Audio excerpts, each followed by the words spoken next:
மனிதன் இன்னைக்கு இருக்கிற காலத்துல நான் ஏஐ டெக்னாலஜில இருக்கிறேன், நான் இங்கிருந்தே என்ன வேணா பண்ண முடியும், நான் நினைக்கிறத நான் சாதிச்சிட முடியும் அறிவியல் மூலமா அப்படின்னு ஒவ்வொருத்தரும் நினைச்சுன்னு இருக்காங்க.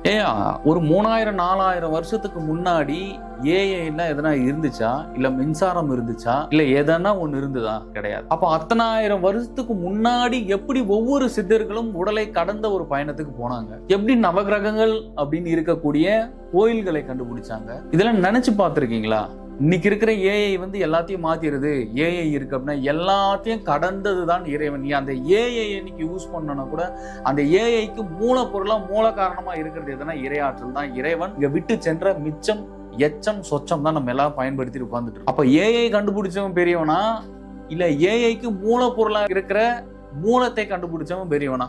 அப்ப இறைவனை ஒவ்வொருவரும் எந்த மாதிரியான கண்ணோட்டத்தில் எந்த மாதிரியான நிறைவுடன் பார்க்க வேண்டும் அப்படின்ற ஒரு சூழ்நிலை இங்க ஒவ்வொருத்தருக்கும் ஏற்படணும்ல, ஏற்படுத்திக்கணும். இறைவன் இல்லாம பொழுது போகுமா, பொழுது விடியுமா? இல்ல இறைவன் இல்லாம உங்களுக்கு இறை கிடைக்குமா?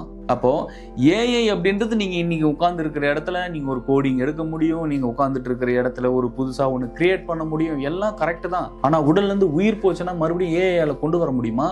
இது சாத்தியமா? அப்போ அத்தனை ஆயிரம் வருஷத்துக்கு முன்னாடி எப்படி சித்தர்கள் கூடு விட்டு கூடு பாயம் வித்தைகளை தெரிந்து வச்சுக்கிட்டாங்க? இதெல்லாம் நம்ம முன்னோர்களுடைய மறைந்து போன விஷயம், மறைச்சிட்டாங்க. அப்படி கூடு விட்டு கூடு பாய்ந்து போகரெல்லாம் பண்ணாத அதிசயமே கிடையாது. எப்படி இந்த மாதிரிலாம் நடக்குது அப்படின்னும் போது முழுமையாக மனதிற்கு அப்பாற்பட்ட சக்திகளை இயங்கும் போது மட்டும்தான் ஒரு மனிதன் அனைத்தையும் சகலத்தையும் தன்னுள் அறிய முடியும், தன்னுள் உணர முடியும், அனைத்து விதமான புதுமைகளும் இங்கு கொண்டு வர முடியும். அதான் இறைவனோட பெரும் பேராற்றல். அதுவே இறை அருள் அப்படிங்கிறது. அந்த இறை அருளை ஒவ்வொருவரும் பெறணும் அப்படின்னா யோகத்தின் மூலமாகத்தான் பெற முடியும். ஏன்னா ஏஐ கண்டுபிடிச்சவனுக்கு என்ன ஒரு 600-700 கிலோ மூளைலாம் கிடையாது. அவனுக்கும் நம்மள மாதிரி 400 கிராம் மூளை தான். அப்போ அந்த ஆன்மாவினுடைய தன்மையை அவன் மாத்திக்கிட்டான். அவனுடைய எனர்ஜியை அவன் சரியா பயன்படுத்தினா ஏஐ அப்படின்ற ஒரு டெக்னிக்கை கொண்டு வந்தான். அப்ப இதேதான் முன்னொரு காலத்தில் சித்தர்களும் சரி, மகான்களும் ஞானியர்களும் அந்த ஏஐயை கண்டுபிடித்தவரை விட பெரிதான ஒரு எனர்ஜிக்குள்ளார ஊடுருவாங்க. அதுவே சிவம். அதான் பிளாங்க் ஹோல் அப்படின்னு சொல்லுவாங்க ஆங்கிலத்தில். அந்த பிளாங்க் ஹோல்ல ஒவ்வொருவரும் உள் பயணமாக பயணம் பண்ணும்போது எளிமையாக ஏஐயை விட மிக பிரம்மாண்டமான விஷயங்களெல்லாம் உங்களால கண்டுபிடிக்க முடியும். கண்டிப்பா இதெல்லாம் ஃபியூச்சர்ல வரும். இன்னும் ஃபியூச்சர்னா ரொம்ப ஒரு பல வருஷம்லாம் கிடையாது.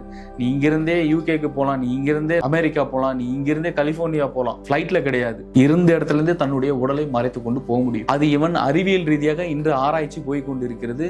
மிக விரைவில் இதை முடிச்சிருவாங்க. இந்த நூற்றாண்டிலே முடிச்சு அதை கொண்டு வந்துருவாங்க. என்னுடைய யோக கணிப்பு சரியா இருந்ததுன்னா இது ஆல்ரெடி அவன் கண்டுபிடிச்சிருப்பான், இன்னும் வெளியே விடாம இருப்பான். ஏன் நான் சொல்றேன்னா இது எல்லாமே முன்னாடியே பண்ணிட்டாங்க. ஆனா இங்க அறிவியல் ரீதியா நீங்க பல விஷயங்கள் பல ஆதாரப்பூர்வங்களாக நீங்கள் கேட்கும்போது ஒவ்வொன்னா இன்னைக்கு வெளிச்சம் போட்டு அறிவியல் காமிச்சிட்டு இருக்கு. வேற ஒண்ணும் கிடையாது. ஆனா இது எல்லாமே முன்னாடியே சொல்லிட்டான். வள்ளலார் தன்னுடைய உடலை ஒளி தேகமாக மாற்றி பிரபஞ்சத்தோட அப்படியே ஸ்ப்ரெட் ஆகி போயிட்டார். ஏன் நான் சொல்றேன்னா நீங்க இப்ப பாருங்க, இன்னைக்கு இவ்வளவு டெக்னிக்கல் இவ்வளவு டெக்னாலஜி இருக்கு அப்படின்ட்டு இன்னைக்கு இவன் சொல்றான். இவன் இன்னைக்கு என்ன சொல்றான்னா இந்த அறிவியல் சூரியன் இருக்கு, சூரியனை சுத்தி 9 கோள்கள் 9 கிரகங்கள் இருக்குன்றான்.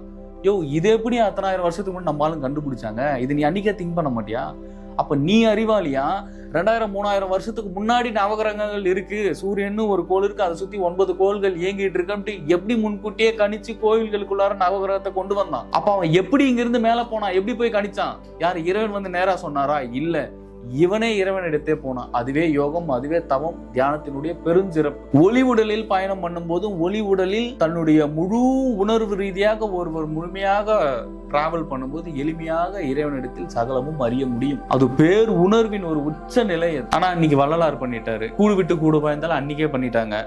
இன்னைக்கு அறிவியல் ஒன்னொன்னா கொண்டு வந்து காமிச்சுக்கிட்டு இருக்கான். நீங்க கண்ணால பாக்குறது நம்பிக்கிட்டு இருக்கீங்க. ஏஐ வந்துருச்சு, அது வந்துருச்சு. இது ஒன்றும் பெரிய வியப்பெல்லாம் கிடையாது. இன்றளவும் தன்னுடைய உடலில் இருந்து எளிமையாக ஒளி உடல் மூலமாக வெளியே போக முடியும். அதனுடைய முயற்சியில தான் இருக்கும். இன்னும் 200 வருஷத்துக்கு அப்புறம் நிலாவுல சித்தர்கள் கொடி, அதாவது வள்ளலாரின் கொடி அங்க பறக்குது. இது நிஜம், இது சத்தியம். நான் பார்த்திருக்கேன் நிலால. இது மிக விரைவா நாசாவோ இல்ல இந்தியாவோ யாராவது ஒருத்தர் இந்த பயணம் பண்ணி நிலாவில் பார்க்கும்போது முதலா நிலாவுக்கு போனது நீல் ஆம்ஸ்ட்ராங்னு சொல்லிட்டு இருக்காங்க. நீல் ஆம்ஸ்ட்ராங் போறதுக்கு முன்னாடி நம்ம ஆளுங்க எப்பயோ முன்னாடியே போயிட்டு வந்துட்டாங்க தமிழர்களான சித்தர்கள். சும்மா சாதாரண விஷயம் கிடையாதுங்க. தமிழர்களோட ஆன்மீகம் அப்படின்றது பெரிய ஆன்மீகம். அதுக்கு பின்னாடி அவ்வளவு ரகசியம், அவ்வளவு சூட்சுமங்கள் இருக்கு. எங்க இருக்கிற ஃபாரினர்ஸும் எங்க இருக்கானா இங்கதான் இருக்கான்.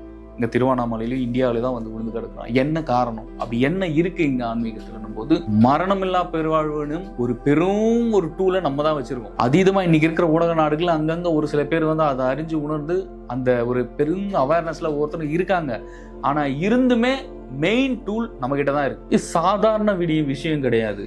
ஒரு ஒளிவுடல்ல பயணம் பண்றது அப்படின்றது. நீல் ஆம்ஸ்ட்ராங் முன்னாடி பல பேர் போயிட்டு வந்துட்டாங்க. இன்னும் யாருக்கும் தெரியாத ஒரு விஷயம் சொல்றேன். இன்னும் 200 வருஷத்துல கண்டுபிடிச்சிருவான். நிலால இவங்க போய் கால் வைக்கிறதுக்கு முன்னாடி, இவங்க போய் கொடியேற்றுறதுக்கு முன்னாடி நம்மால் கொடியேற்றிட்டு வந்துட்டான். வெள்ளை கொடியை. நிலாவில் வெள்ளை கொடி பறந்துகிட்டு இருக்கு. நான் பயிற்சி பண்ணும்போது நான் பார்த்த விஷயத்த உங்களுக்கு சொல்லிக்கிட்டு இருக்கேன்.